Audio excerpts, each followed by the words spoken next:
This video shows you how to set up Google Scholar so you can connect to full text provided by the University of Missouri Libraries. First, go to google.com, then type in the search bar Google Scholar. Click on the Google Scholar website, and remember you can always bookmark the site to have easy access to tabs in the future. Now let's click the three bars in the left-hand corner and open up the menu. Go all the way down to Settings, then click on Library Links in the menu on the left.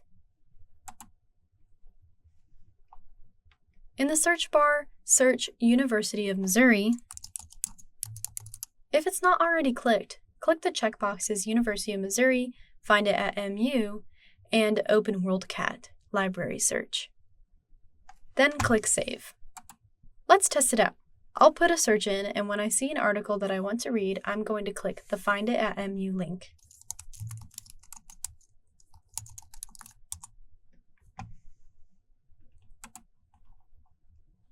You will likely be redirected to sign on with your University of Missouri account. After signing in, you will be taken to a new page and redirected to the article. Thanks for watching, and if you need help, you can always contact a librarian on the contact page for Mizzou Libraries.